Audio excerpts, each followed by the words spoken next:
Dans cette vidéo, on va expliquer la première activité du chapitre 5, circulation du sang. La circulation sanguine est un écoulement continu de sang dans tous les organes.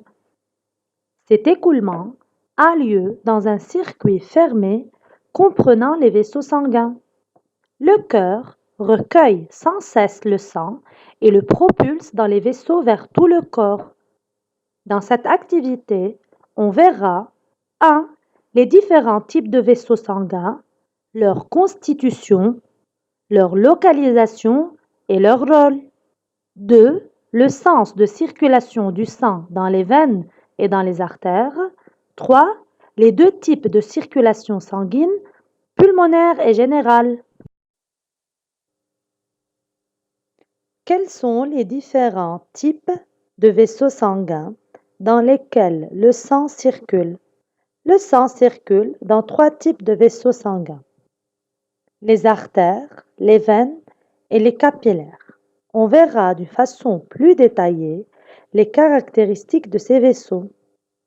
On signale là que les capillaires sont des vaisseaux ramifiés, présentent une paroi fine et dans lesquels le sang écoule lentement.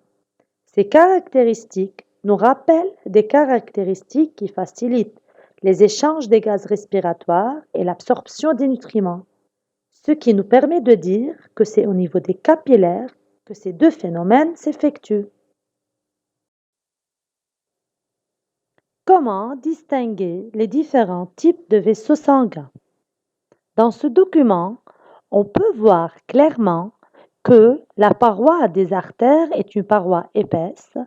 Par contre, la paroi des veines est une paroi mince. Par la couleur jaune, on peut voir la lumière des vaisseaux sanguins. Celle des veines, elle est plus large de la lumière des artères. Les capillaires, les vaisseaux ramifiés, comme on a déjà vu dans le slide précédent, sont les vaisseaux qui communiquent les artères aux veines, de façon que les artères se ramifient dans les organes en des capillaires et ces derniers se rejoignent et forment les veines à la sortie de l'organe. De même, on peut distinguer les vaisseaux sanguins selon leur localisation. Les capillaires se trouvent autour des organes, les veines sous la peau et les artères en profondeur dans notre organisme. Une coupe transversale du veine et de l'artère nous permet de distinguer entre la forme des deux vaisseaux. La veine montre une forme flasque, par contre l'artère montre une forme plus rigide et dure. L'observation microscopique des deux vaisseaux nous permet de voir une lumière ovale du veine et une lumière ronde de l'artère. Concernant l'épaisseur de la paroi de vaisseau, comme on a déjà dit dans les slides précédents, la paroi des capillaires est très fine, celle des veines est fine et la paroi la plus épaisse est celle des artères. Dans le but d'indiquer le sens de circulation du sang dans les veines et dans les artères, on va réaliser 2 expériences. L'expérience réalisée dans ce slide nous indique le sens de circulation du sang dans les veines. Pendant une prise du sang, le médecin pose un garrot au-dessus du bras. Cela rend les veines plus saillantes. On peut voir ça clairement dans la deuxième figure.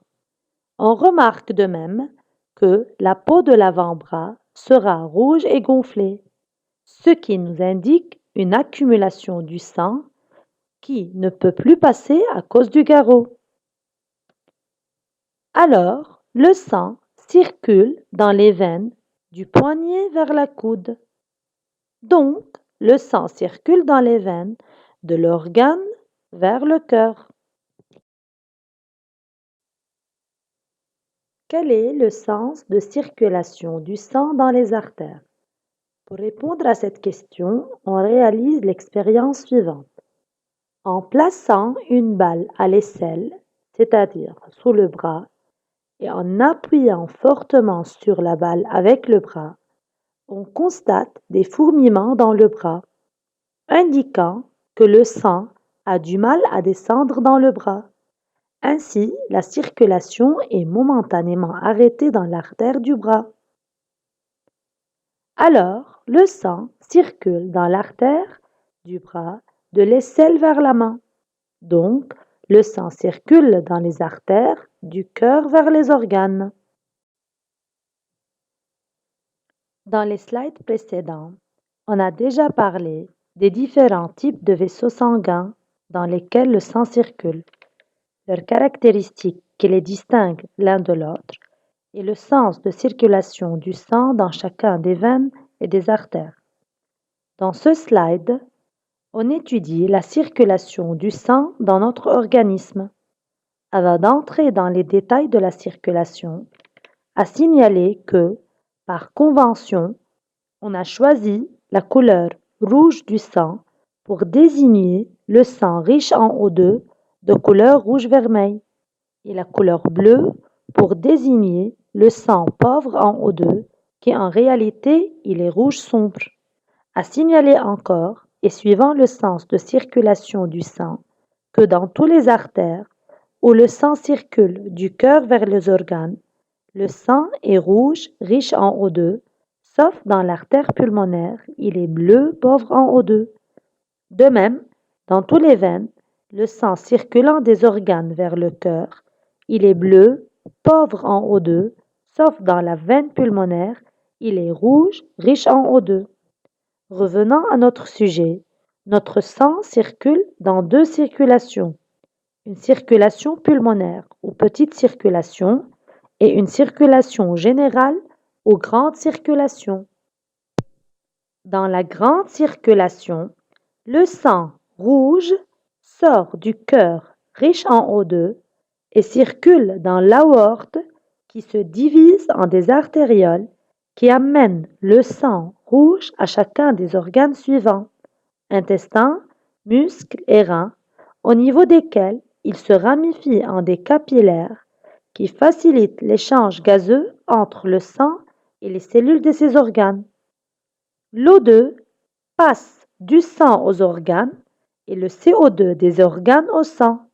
Les capillaires se rejoignent en des vénules qui amènent le sang bleu sortant des organes, pauvre en O2 et riche en CO2, par la veine cave vers le cœur. Dans la circulation pulmonaire, le sang bleu sort de nouveau du cœur, mais riche en CO2, et circule dans l'artère pulmonaire qui l'amène aux poumons, au niveau desquels les échanges gazeux entre le sang et les alvéoles enrichit le sang en O2. Celui-ci sort des capillaires des poumons qui rejoignent et forment la veine pulmonaire qui l'amène rouge riche en O2 vers le cœur, et ainsi de suite. Notre système de circulation est clos. Dans ce slide, on se rappelle et on insiste sur le rôle de la lymphe interstitielle. Tout d'abord, c'est quoi la lymphe? C'est un liquide formé par du plasma et des globules blancs provenant du sang et traversant la paroi des vaisseaux sanguins vers les cellules. Ce liquide circule entre les cellules et forme la lymphe interstitielle pour atteindre les capillaires lymphatiques où il va circuler et former la lymphe canalisée. C'est la lymphe interstitielle qui circule entre nos cellules et constitue un lien entre les organes et le sang des capillaires.